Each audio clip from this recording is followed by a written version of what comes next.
First, I want to bring up my colleague, Steve Prokopy.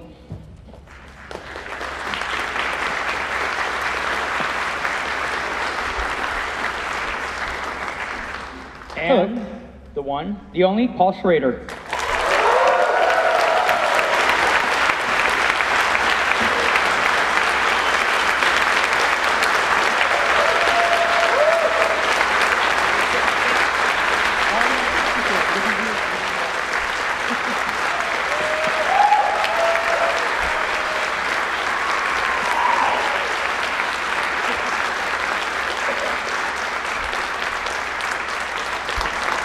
Just let you soak that in. Yeah, you have to forgive me. I had an eye operation 3 weeks ago, and the detached cornea healed, but my eye is full of blood. And when I close this eye, all I see is red. And I don't know whether there's any deeper meaning in that. I'm about to say, I think I see what your next movie's going to be about. There we go. That'd be an amazing character trait. Go for it. Okay. First, I want to start with one of these really long, involved, and very pretentious questions that film critics love to do Q&As with. Now, this film is kind of like an example of the thing that's transcendental style, which is something you literally wrote the book on many years ago, and are reprinting the book in a couple weeks, if I'm not mistaken. And to greatly sort of reduce what this is, and feel free to elaborate or correct me. It's basically that these are kind of films that are more interested in sort of evoking the spiritual sense of the characters, they're more concerned with that than just the normal plot at point A, B, C, car chase, Hulk comes at the end, all that stuff. And now your past movies, they've had elements of this over the years, but this is the first film that you've done where you've really gone all in on that. And I was just curious, what it was about that made you want to finally embrace and make a movie, based entirely on that style for the first time, completely. Well, I wrote that book as a young man. Now I've rewritten it, and it'll be out in a week. It brought it up to date, Tarkovsky, Soul Cinema, etc. And I was interested in that book because it was the bridge between my seminary training and my love of the movies. But once I got involved in movies, that was behind me. And people who would try to connect that book with the films I'd made, I'd say, no, you're wrong. I'm not that guy. I'm intoxicated with action and empathy and sex and violence, and these are not in the Transcendental Toolkit. And I'm not going to make that movie. I'm sorry. And then about 3 years ago, I was giving Pavel Pavlovsky an award at the New York Society of Film Critics. And we got to talking, because he had done this film, Ida. And I liked the film a lot, and we started talking about spiritual cinema, contemplative cinema, and the fact that the budgets are going down now, and that films that were once financially irresponsible are now responsible. And I walked uptown and I said, okay, it's time to write that movie you swore you would never write. And that's how it started. I should mention that you're in the theater owned by the company that put out Ida, and the Music Box Films actually released that film. What a weird coincidence.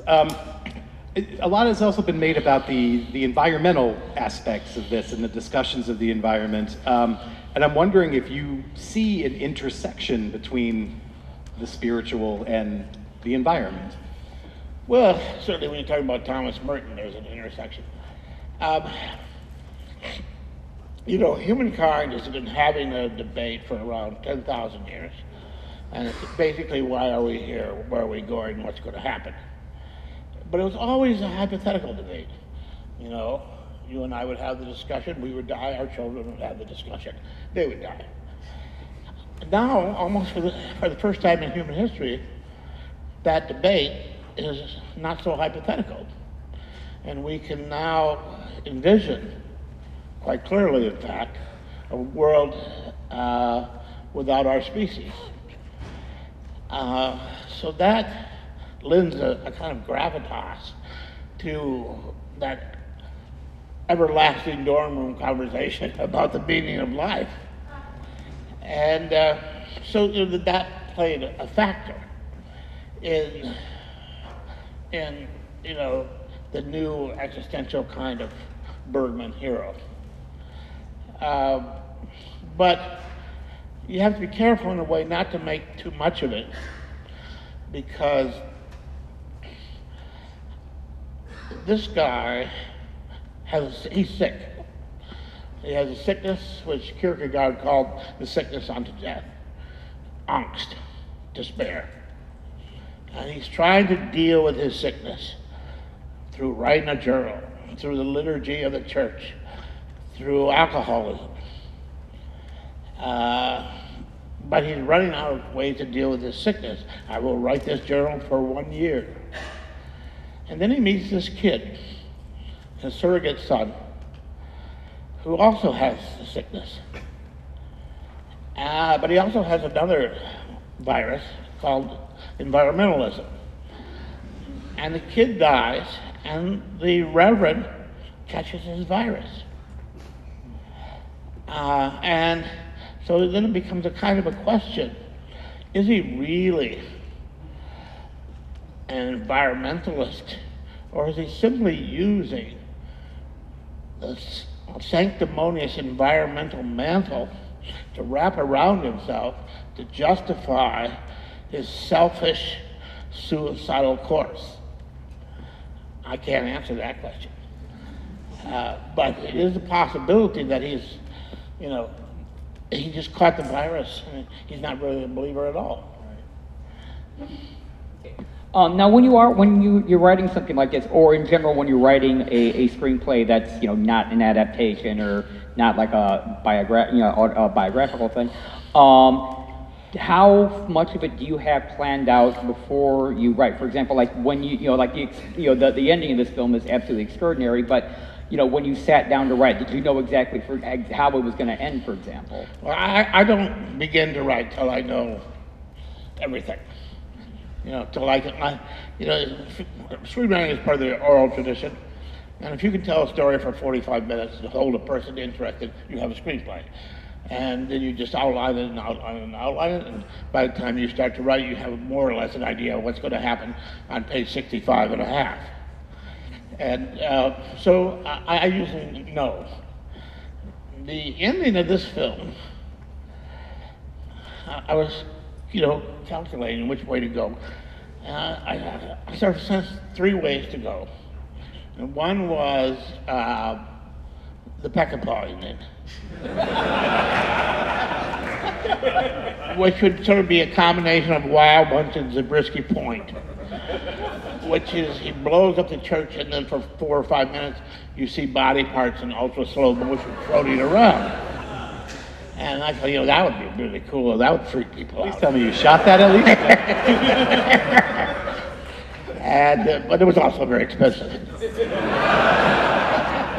And then I thought, well, no, I'll do the country priest ending, which is in Diary of the Country Priest. The priest falls out of frame and dies, and you're left looking at the crucifix on the wall.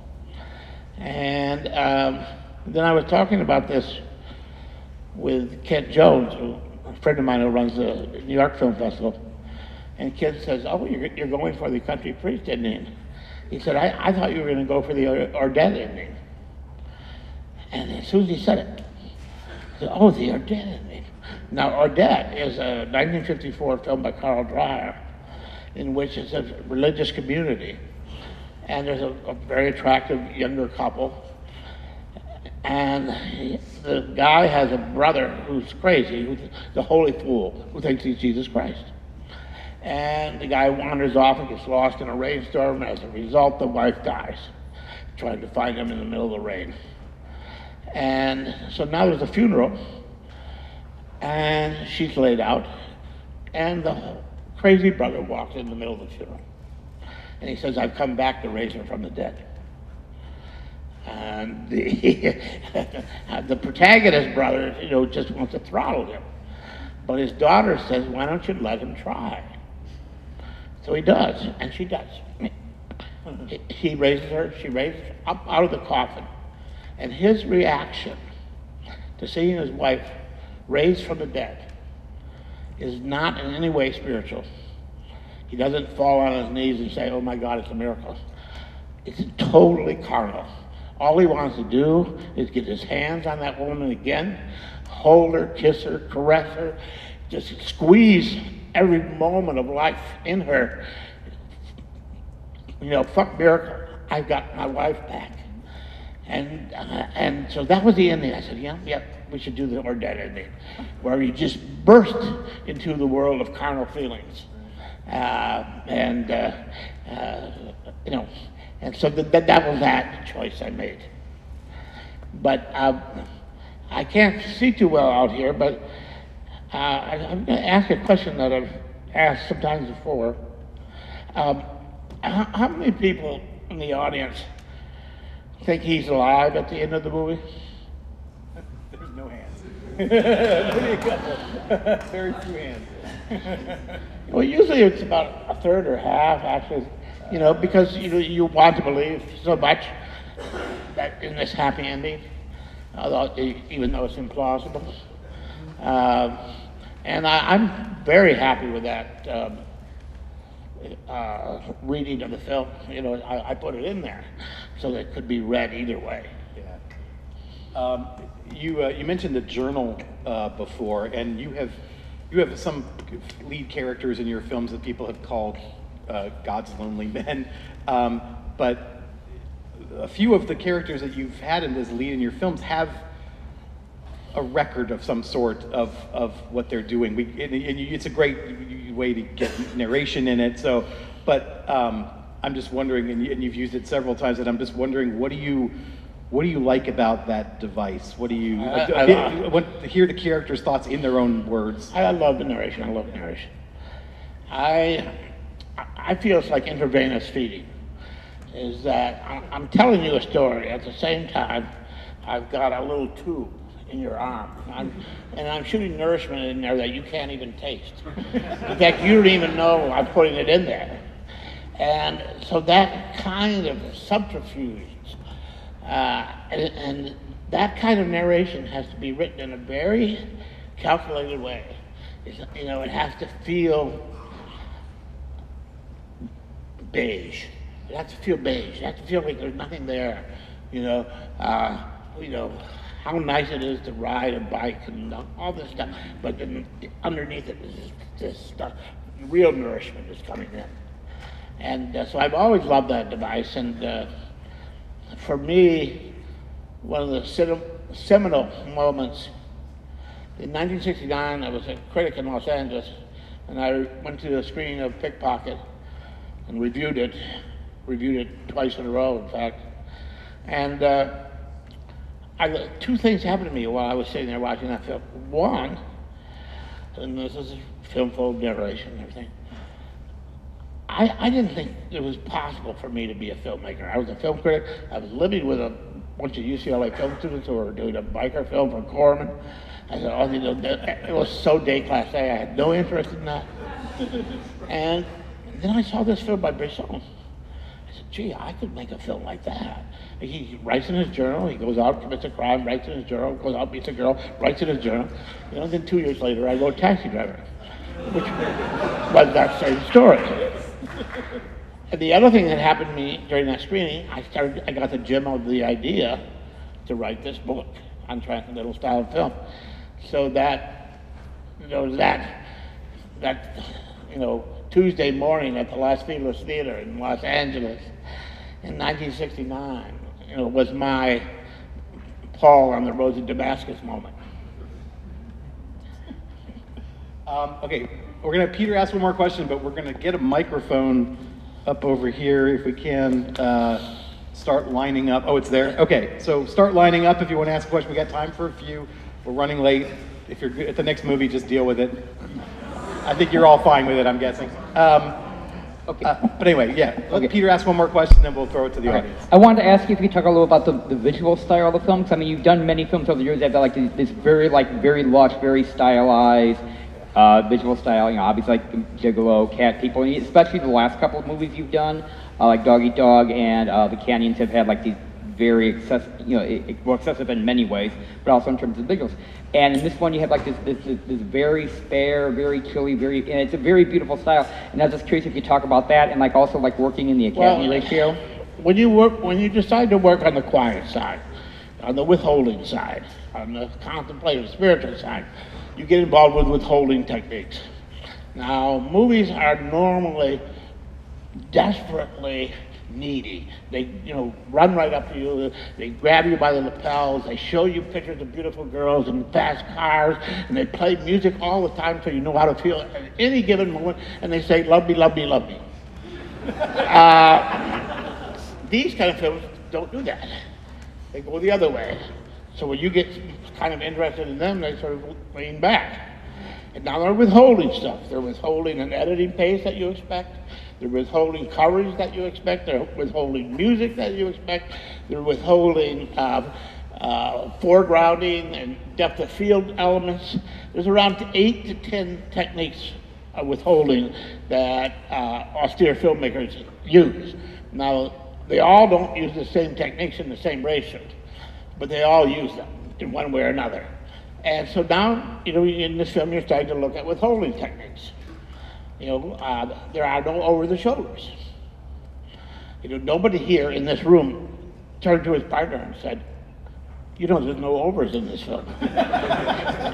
But there's something being withheld from you. All right. Yes.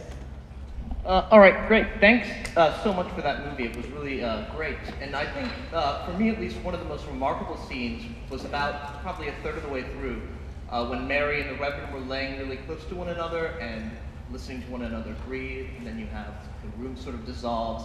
And it seems like at that point in the movie, it really takes a shift away from the earthly and toward the cosmic and toward the sort of the genuinely metaphysical.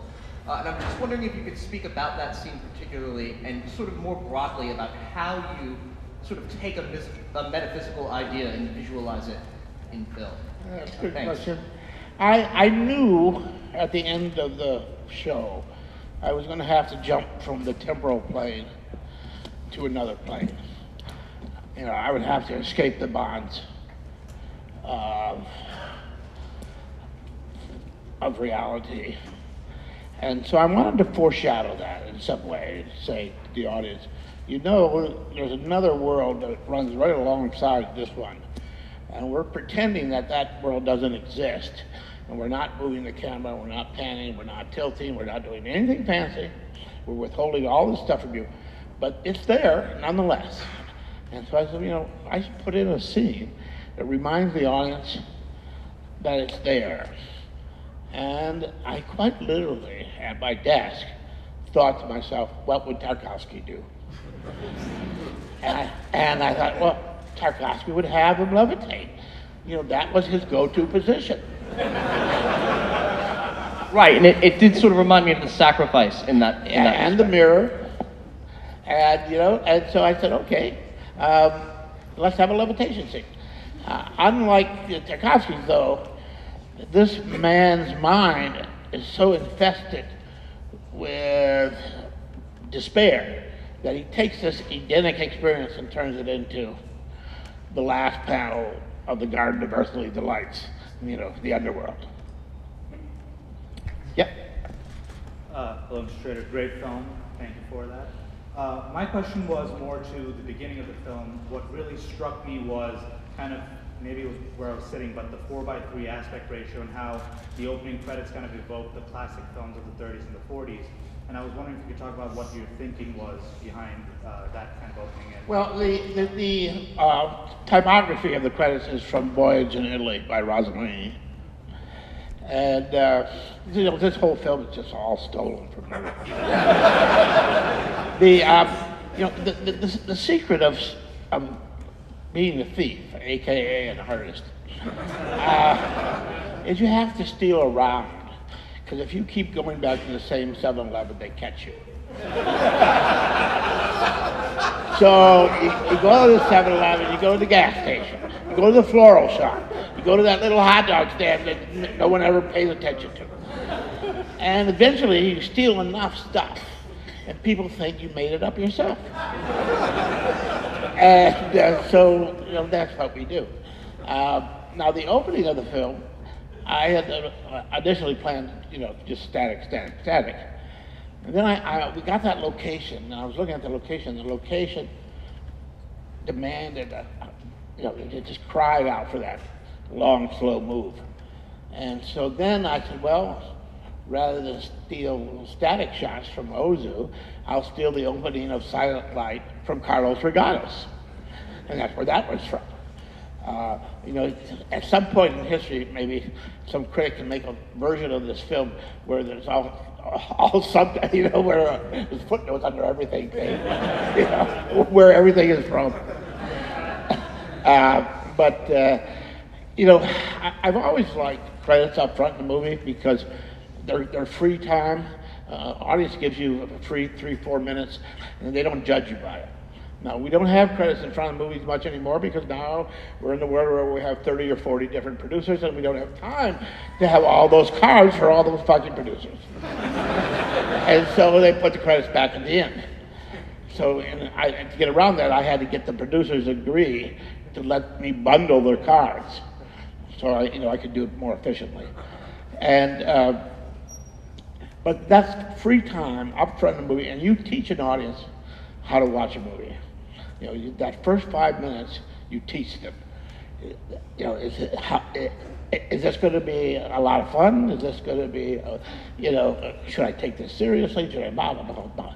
And so, by starting in silence like that, and just the birds, can I hear anything? Is there really, are they playing sound? Is the sound all gone? Oh, no, there's some wind. I hear some birds. So there must be sound. So, bit by bit. And you teach the viewer to slow down. This movie will continue at its own pace. And if you have a problem with that, please leave now. Very profound. Thank you so much.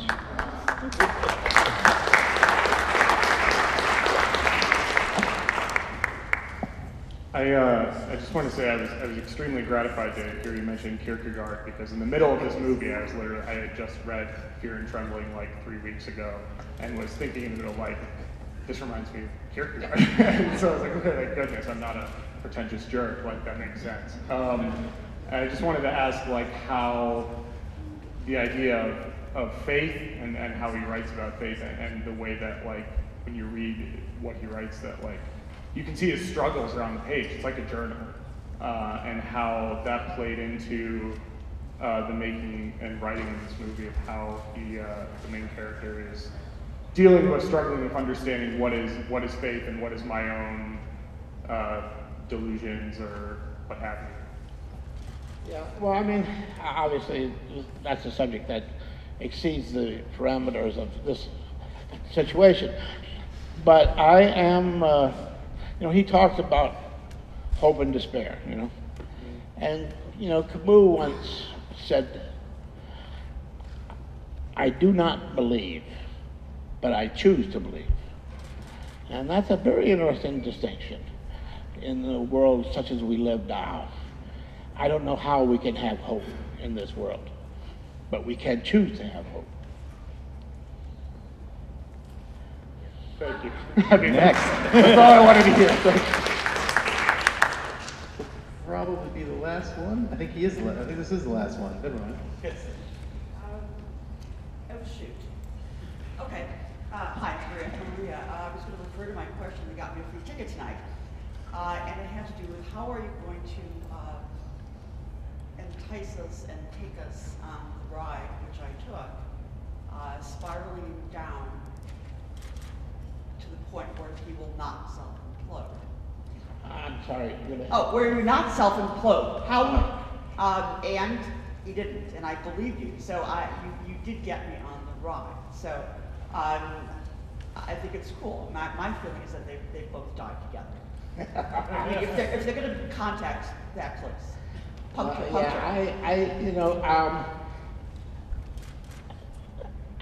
Part of me thinks it's an ecstatic vision, as he's on his knees, on all fours, throwing up his insides. He has this vision, and in this vision she appears. That was one of my ideas. But it's not, it goes back, 42 years ago I was a taxi driver, and there's a lot of taxi drivers in this movie. And there are those who dispute the reality of the ending of that film. And I don't have a problem with that either. Okay, then I just one more thing, the process part. First of all, the rifle suicide is not tidy. So when I saw the rifle lying next to him. Wait. You have to step it to the mic. I'm sorry. There we go. I'm sorry. I don't want to talk too loud. Rifle suicide is not tidy, and what threw me off is the gun lying parallel to him. There's no gun. The rifle. Oh, you mean the rifle. the boy who shoots himself in the Yes. head? There's a rifle laying next to him. In the snow. In the snow. Yeah. He took off his head with a shotgun. Okay. All right. Next thing. What's with the hands? Because the close-up, wide angle, I get it. Okay. And then the red hand to stop pedestrian. You're talking about the At the hospital when he's the crossing. paperweight. Oh. I think The red hand. The pedestrian. The hand. What is the hand metaphor? Well, there's a paperweight on his desk, which is a woman's hand with a Right. hazelnut in it, and it's shown a couple times. I embedded this into the film as a kind of, where's Waldo? I was just on a seminary lecture tour. I spoke at Calvin College, I spoke at Fuller Theological, and I spoke at Yale Divinity. And in each case, I asked if anybody recognized the hand. Did anybody here recognize the hand? No one at Calvin did, no one at Fuller did, but somebody at Yale Divinity said, yeah, I know what that is. It's a very early Christian symbol. And Julian of Norwich, and we don't know her real name. She was a woman who lived on the estate of Julian of Norwich in England. And in 1350, she wrote one of the very first meditative texts. And she talks about looking at a hazelnut in her palm for an hour until that hazelnut assumes the proportions of the world. And this was one of the early formative texts of meditation. And so I embedded it in there, and I'm very happy very few people get it. If too many people had gotten it, I would have made a mistake. There is. Okay, thanks. So just before we wrap this up, a film like this is going to kind of live or die based on word of mouth, and there's a lot of you here. So if you liked it, please send out the message, send out the word, the gospel, according to Schrader. And it opens in Chicago on the 25th of May, so it's just a couple weeks from now. Let the world know that you love this. And Paul, thank you so much for coming to Chicago and showing us this movie.